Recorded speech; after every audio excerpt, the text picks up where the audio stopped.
परम आदरणीय गोवत्स श्री राधा कृष्ण जी महाराज एवं मंच को सुशोभित करने वाले समस्त संतों एवं सामने विराजमान सभी गो भक्तों को मैं प्रणाम करता हूं। आज वर्तमान को देखें तो आज हमको गाय की क्यों आवश्यकता है? आज वास्तव में हमको गाय की आवश्यकता है, गाय को आपकी आवश्यकता है या नहीं है? अपने को आवश्यकता है। आज इसलिए हो रही है कि जब हम गाय का दूध दही घी खाते थे तब हमारे शरीर के अंदर बहुत बड़ा सामर्थ्य हुआ करता था।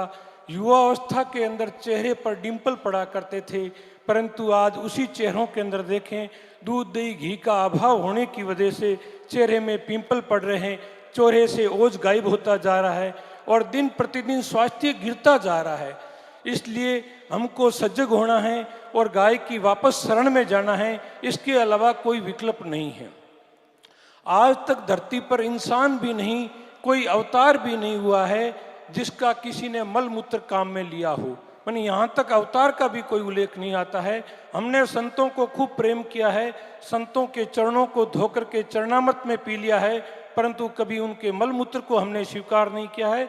सिर्फ गौमाता ही एक ऐसा प्राणी है धरती पर जिसका मल मूत्र भी मनुष्य के लिए अमृत तुल्य औषधि है।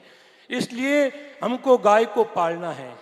गाय का जब हम दूध दही घी खाते थे तब महाराणा प्रताप जैसे योद्धा हमारे ही परिवारों में पैदा होते थे, और आज हम देखते हैं हमारे घर के अंदर बच्चे कैसे हो रहे हैं। ऐसे बच्चे पैदा करने हैं या महाराणा प्रताप जैसे योद्धा पैदा करने हैं, ये दृश्य अब आपके सामने है। ये प्रश्न चिन्ह खड़ा हो रहा है। जब हमारे दूध दही घी खाते थे तो अपना खेल मुख्य कबड्डी जैसा हुआ करता था। एक एक खिलाड़ी पर छह खिलाड़ी पड़ते थे तो भी हड्डी पसली नहीं टूटती थी, और आज बाथरूम में पड़ते ही फ्रैक्चर हो रहे हैं, पटकने की भी जरूरत नहीं है। यदि हम ऐसा ध्यान नहीं रखे आज तो आने वाले समय में इससे भी ज़्यादा स्वास्थ्य गिर जाएगा। आज मैं ऐसे ऐसे लोगों को भी देखता हूँ और जानता हूँ कि आज से 100 साल पहले हमारे किसी भी क्षेत्र के अंदर जो आज वर्तमान में टॉयलेट यूज हो रही है वैसी किसी के घर में नहीं थी। आदमी आराम से बैठ पाता था, और आज स्थिति ऐसी आ गई है कि घर में नीचे भी बैठना पड़ता है तो ऊंट की तरह बैठना पड़ता है किस्तों में। या यही दृश्य देखने के लिए हम खड़े रहेंगे? इसलिए गाय की शरण में जाना चाहिए, और यदि हम नहीं गए तो आगे इससे भी भयानक स्थिति आएगी। अभी तक लोगों को भ्रम है कि हमारे पास पैसा है, डॉक्टर हैं, दवाई है और हॉस्पिटल है, इसके बल पर हम ठीक हो जाएंगे। यदि यही चिकित्सा का समाधान होता तो सूरत में आज एक भी बीमार नहीं होता। सब इसमें समर्थ हैं। सूरत में कोई डॉक्टरों की कमी नहीं है, कोई दवाइयों की कमी नहीं है, कोई हॉस्पिटलों की कमी नहीं है, और न कोई पैसे की कमी है। परंतु यहाँ ऐसा कहीं दिखाई नहीं देता है। हर आदमी की नाड़ी पकड़ेंगे तो दर्द से कहरार उठता है। आप मेरे से तो पहले मेरे बच्चे को ठीक कर दीजिए, आज मेरा बच्चा बीमार है। क्या बाप के सामने बेटा बीमार होता है? ये दृश्य देखना है तो हमको गोमाता से देखना पड़ेगा। और यदि गोमाता को हमने स्वीकार कर लिया, उनके गोगवियों को स्वीकार कर लिया, उनके द्वारा पैदा हुआ अन्न फल सब्जी को हमने स्वीकार कर लिया, तो हमारे बच्चे भी हष्टपुष्ट होंगे, शक्तिशाली होंगे और मजबूत होंगे। इसलिए हमको अपने लिए गाय के शरण में जाना है। गोमाता से बनी हुई जो चीज़ें हैं वो मनुष्य के लिए अत्यंत उत्तमकारी हैं।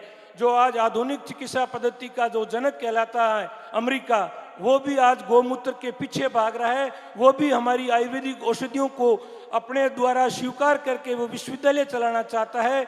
इसलिए आपसे निवेदन करता हूं कि हमारा जो शरीर शास्त्रों में था, पुरुष का शरीर शेर की तरह हुआ करता था।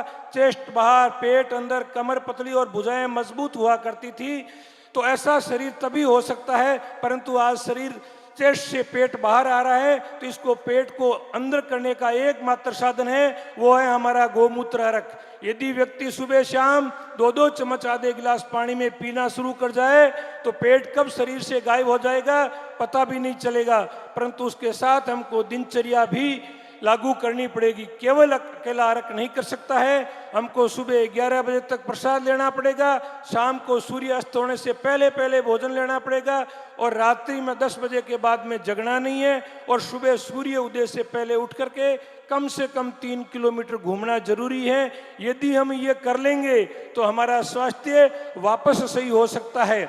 एक समय था जब हमारे माताओं के 10-10 डिलीवरी हो जाती थी, तो भी उस माता को पीछे से देख के हम नहीं बता सकते कि यह 10 बच्चों की कभी माँ रही होगी। कारण क्या था कि एक एक डिलीवरी पर 15-20 किलो माँ गाय के घी का सेवन करती थी, आयुर्वेदिक औषधियों का सेवन करती थी। परंतु आज दुर्भाग्य है कि 10-15 किलो घी की जगह 15-20 लीटर ग्लूकोज का पानी पी करके संतान पैदा हो रही है। और एक ही डिलीवरी के बाद में ऐसा लगता है कि 10 बच्चों की माँ जैसी नजर आती है। आज घर में झाड़ू निकालते निकालते चक्कर आ रहे हैं। क्या उन माताओं से जन्मी हुई संतानें क्या योद्धा बन सकती है? इसलिए हमको अपनी संतान के लिए जीना है तो वापस गाय की शरण में जाना पड़ेगा। इसके अलावा कोई विकल्प नहीं है, क्योंकि हमने इस 20-25 सालों में जितना स्वास्थ्य को गिराया है, इतना हमने कभी सदियों में नहीं गिराया है। यही हमारी माताएं थी जो अपने बेटे को शेर से लड़ा देती थी, इसका भी इतिहास में वर्णन मिलता है। और आज माताएं इतनी कमजोर हो चुकी हैं, बाथरूम में कोई कॉकरोच भी आ जाता है तो कहती है फोन करके आप घर पे आइए, कॉकरोच आ गया है। अरे वो कोई शेर थोड़ी घुसा है, डर क्यों रही है? इतनी भयभीत माँ कभी शेरों जैसी संतान पैदा नहीं कर सकती है। और शेरों जैसी संतान पैदा करने के लिए माँ को सबसे पहले गाय के पास जाना पड़ा। इस माताओं ने गाय को घर से बाहर निकाला है और किसी ने नहीं निकाला है, इसलिए आज उनको ऐसा जीवन जीना पड़ रहा है। ये कटु सत्य है। यदि माँ कह दे कि बेटा मेरे घर पर गाय नहीं, गाड़ी की जरूरत नहीं है, मेरे घर पे गाय की जरूरत है, तो उनके घर में पुरुष की हिम्मत नहीं होती है कि हमारे शरीर में ताकत है, हम पैदल चल लेंगे, परंतु गाय लाइए, हमारे गाड़ी की जरूरत नहीं है। और गाय जिस दिन थी घर में, उस दिन वात्सल्य भी था। यह सनातन धर्म जो श्राद्ध पक्ष मनाने वाला समाज आज माँ बापों को वृद्धाश्रम में डाल रहा है, वो सिर्फ एक गौ माता का घर से निकलना, ये दृश्य पैदा करना है। इसलिए आपसे निवेदन है, माताएं मजबूत हो जाइए। यदि हम तो हमारे घर पे गाय रखनी जरूरी है, और यदि हमारा कहना नहीं मानते हो तो गोगव्य हमको गाय का ही चाहिए, घर में गाय का ही दूध चाहिए, गौ माता के पंचगव्य से बनी हुई औषधियाँ चाहिए, दूसरी हमको औषधियाँ नहीं चाहिए। वरना दूसरी औषधियों का उपयोग करने से आज माताओं के अंदर 50 साल से पहले बच्चेदानी बाहर निकल रही है, वरना पहले ये स्थिति कभी नहीं थी।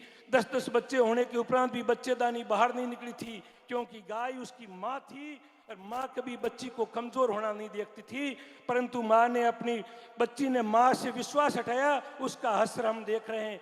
मैं तो इतना ही कहूँगा कि माताएं मजबूत हो जाओ और गाय और गौ गव्य के बिना घर में कभी भोजन मत करो।